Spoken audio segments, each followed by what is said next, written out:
Good bye ugly வந்து ஒரு வெற்றி படமா இல்லை, ஒரு குறிப்பிட்ட ரசிகர்களுக்கு மட்டும் தான் அந்த படம் வந்து திருப்தி வந்து படுத்துச்சு. படம் வந்து ஒரு வெற்றி படம் இல்லைன்னு தான் சொல்றேன். ப்ரொடியூசருக்கு வந்து இந்த படம் பெரிய நஷ்டத்தை வந்து கொடுத்துருக்குன்னு சொல்றேன். அது வந்து 100% உண்மைதான். கிட்டத்தட்ட 80 கோடி ரூபாய்க்கு மேலே அந்த மைத்ரி மூவி மேக்கர்ஸ்க்கு அந்த படம் வந்து லாஸ். அதுக்கு காரணம் வந்து டைரக்டர் பண்ண வேலை தான். ஸ்கிரிப்டுங்கிற கதையே இல்லாமல் ஒரு படம் பண்ண முடியும் அப்படின்னு ஒரு படத்தை பண்ணி காமிச்சு பண்ணதுன்னு வெளியே வந்து இது மாதிரி நடந்தது.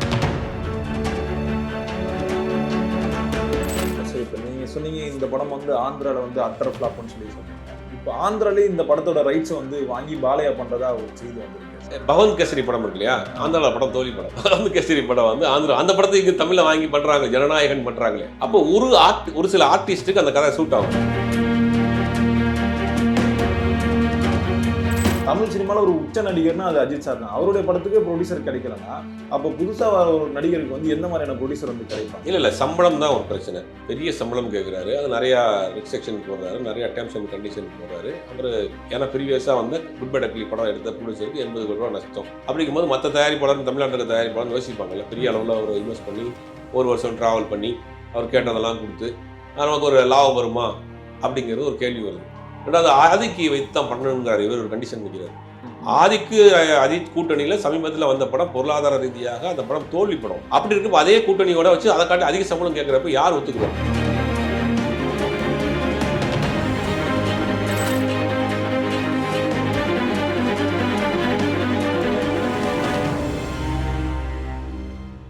சார் வணக்கம் சார். வணக்கம். எப்படி சார் இருக்கீங்க? நல்லா இருக்கேன். குட் பை அக்லி வந்து ஒரு வெற்றி படமா இல்லை, ஒரு குறிப்பிட்ட ரசிகர்களுக்கு மட்டும் தான் அந்த படம் வந்து திருப்தி வந்து படுத்துச்சு. மற்றவங்களுக்கு வந்து ஒரு சாட்டிஸ்ஃபைடா இல்லை, இந்த படம் வந்து ஒரு வெற்றி படம் இல்லைன்னு தான் சொல்கிறேன். இது குறித்து நிறைய தகவல்களுமே வருது. ப்ரொடியூசருக்கு வந்து இந்த படம் பெரிய நஷ்டத்தை வந்து கொடுத்துருக்குன்னு சொல்கிறாங்க. உண்மைதானா சார் இந்த நியூஸ் வந்து? அது வந்து 100% உண்மைதான். கிட்டத்தட்ட 80 கோடி ரூபாய்க்கு மேலே அந்த மைத்ரி மூவி மேக்கர்ஸ்க்கு அந்த படம் வந்து லாஸ்.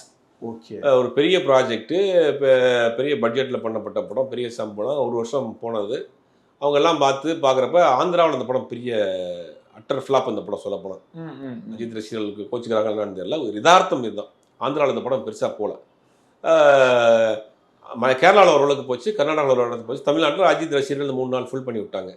மற்ற லாங்குவேஜில் இந்த படம் பெருசாக போகல. அதான் யதார்த்தமான உண்மை. அதுக்கு காரணம் வந்து டைரக்டர் பண்ண வேலை தான். ஸ்கிரிப்டுங்கிற கதையே இல்லாமல் ஒரு படம் பண்ண முடியும் அப்படின்னு ஒரு படத்தை பண்ணி காமிச்சு பண்ணதுன்னு வெளியே வந்து இது மாதிரி நடந்திருக்கு. இப்போ அஜித் ரசிகர்களை பொறுத்த வரைக்கும் திருப்திப்படுத்தினா போதும்னு நினைக்கிறாரு. ஒரு படம் பண்ணுறப்ப எல்லா ஜானர்லையும் வந்து நீங்கள் வந்து யோசிக்கணும், எல்லா ஆடியன்ஸும் உள்ளே வரணும். அப்போ தான் அந்த படம் வந்து ஒரு நீங்கள் சொல்கிற மாதிரி எல்லா தரப்பையும் ஃபுல் பண்ணுப்ப. திரும்ப நிறைய இடங்கள் நம்மளும் பேசுகிறோம். டூரிஸ்ட் ஃபேமிலி படம் வந்து ஒரு ஃபேமிலி ட்ராமா. ஆனால் அந்த ஃபேமிலி ட்ராமாக்குள்ளே எல்லாரையும் கொண்டு வந்துட்டாங்கல்ல. அது வந்து ஒரு குறிப்பிட்ட வயசு ஏஜ் தான் பார்க்கணும், ஒரு 40 வயசுக்கு மேலே உள்ள பார்க்குறவங்க தான் அப்படின்ற கிடையாது. அதில் எல்லா ஆட்களையும் திருப்திப்படுத்தக்கூடிய காட்சிகளை வச்சுட்டாங்களே வரிசையா. பார்த்தீங்கன்னா அந்த பையனுக்கு ஒரு சின்ன ஒரு லவ் ட்ராக்கு போகுது, இவங்க அப்பா அம்மாவுக்குள்ள ஒரு மேட்டர் ஒன்று போகுது, இந்த சின்ன பையனை வச்சு ஒரு காமெடி ட்ராக்கு அப்படின்ற மாதிரி எல்லா தரப்பையும் அவங்க வந்து சாட்டிஸ்ஃபை பண்ணுற அளவுக்கு அந்த ஸ்கிரிப்ட் பண்ணிட்டார். ஆனால் இந்த படத்தை பொறுத்த வரைக்கும் முழுக்க அஜித் ரசிகர்களை மட்டும்தான் படம் பார்த்தா போதுங்கிற ஒரு மனநிலையில் எடுக்கப்பட்ட படம். அடுத்த படம் அவருக்கு தான் கொடுத்துருக்குறாரு. அந்த படத்துலையாவது கொஞ்சம் திரைக்கதைகளை கொஞ்சம் கவனம் செலுத்துவாரான்றதை பார்க்கலாம். சரி, இப்போ நீங்கள் சொன்னீங்க இந்த படம் வந்து ஆந்திராவில் வந்து அட்டர் ஃப்ளாப்னு சொல்லி சொல்கிறீங்க. இப்போ ஆந்திராலே இந்த படத்தோட ரைட்ஸை வந்து வாங்கி பாலையா பண்ணுறதா ஒரு செய்தி வந்திருக்கு சார். ஒரு தோல்வி படத்தை எப்படி நம்ம வந்து ரீமேக் பண்ணுவாங்க? இல்லை அது ரைட், அது நல்ல கேள்வி. பவன் கேசரி படம் இருக்கு இல்லையா, ஆந்திராவில் படம் தோல்வி படம். பவன் கேசரி படம் வந்து ஆந்திரா அந்த படத்தை இங்கே தமிழில் வாங்கி பண்ணுறாங்க, ஜனநாயகன் பண்ணுறாங்களே. அப்போ ஒரு சில ஆர்டிஸ்ட்டுக்கு அந்த கதை சூட் ஆகும், அதனால அதை வாங்குவாங்க. படம் இந்த படத்தை நம்ம தெலுங்கில் வாங்கிட்டு போய் நமக்கு தேவையான அளவில் கொஞ்சம் பட்டிட்டிங்கிறவங்கெல்லாம் பார்த்து கதையில் கொஞ்சம் முன்ன பின்ன மாற்றி அதை ஒரு ஃபேமிலி சென்டிமெண்ட்டை தூக்கி வச்சு அதெல்லாம் டெவலப் பண்ணிக்கிறோன்ற மாதிரி பண்ணுவாங்க. இப்போ அந்த படம் வந்து அவங்களுக்கு சூட்டாக இருக்கும். வாலே அந்த படத்தை பண்ணாருன்னா சரியாக இருக்கும்னு அவர் யோசிச்சிருக்காரு. அதனால அந்த படத்தோட ரைட்ஸ் வாங்கிக்காரு. பகவந்த் கேசரி படம் தெலுங்கில் பெருசாக போல, இவங்க ஏன் அந்த படத்தை போய் வாங்கியிருக்கிறாங்க? ஏன்னா அந்த கதை வந்து இப்போ அஜித்துக்கு விஜய்க்கு தேவைப்படுது. ஒரு பெண்ணை வந்து ஒரு தைரியமாக போல்ட்டாக உருவாக்கி ஒரு மிலிட்டரியில் கொண்டு போய் சேர்க்குறாரு. அதான் கதையோட பேஸு.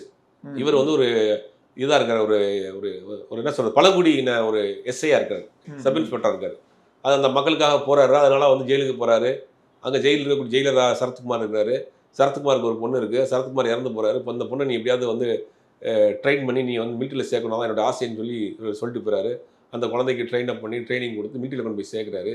பெண்கள் போல்டாக இருக்கணும், எல்லா விஷயத்துல இதாக இருக்கணுங்கிற மாதிரி அந்த மாதிரியான ஒரு கதை.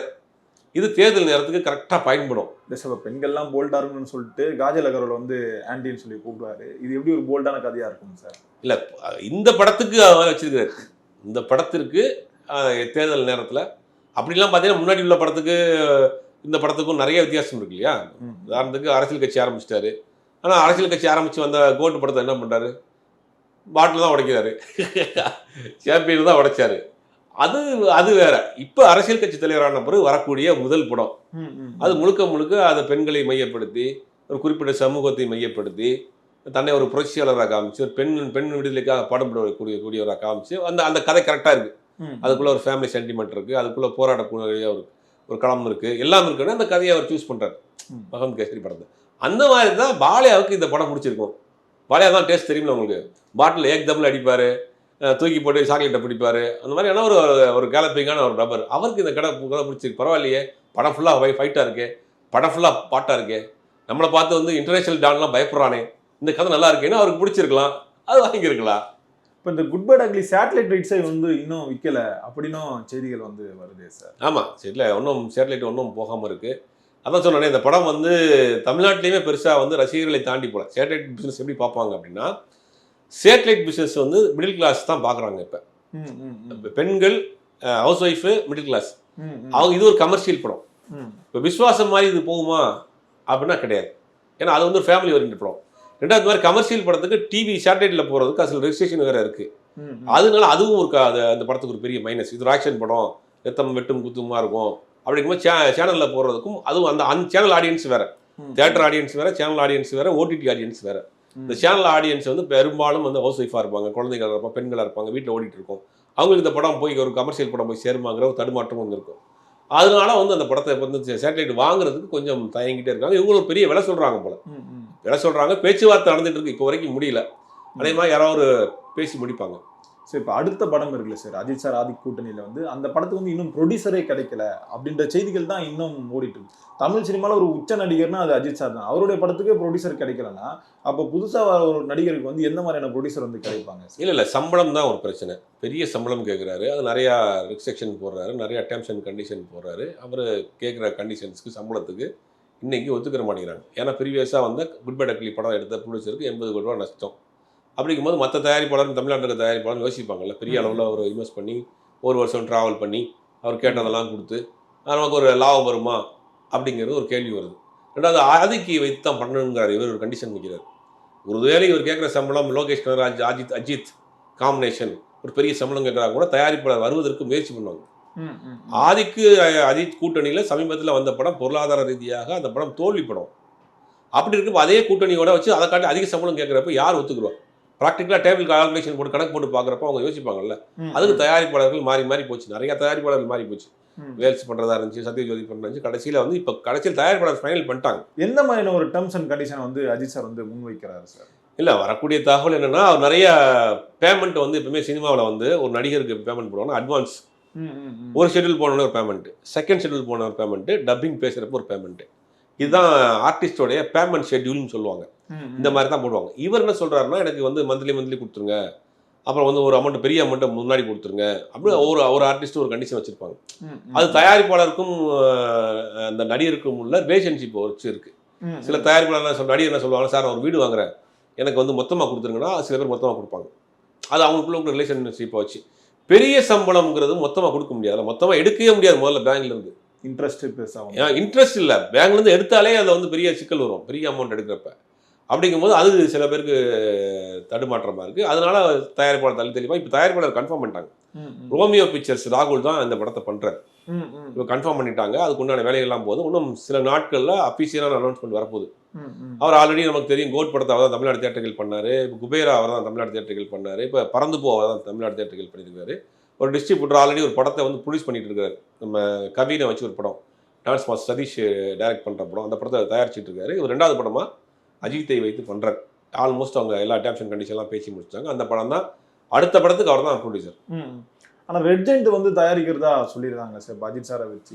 வந்து ரெட் ஜெயண்ட் ப்ரொடக்ஷனே குறைச்சிட்டாங்களே இப்போ.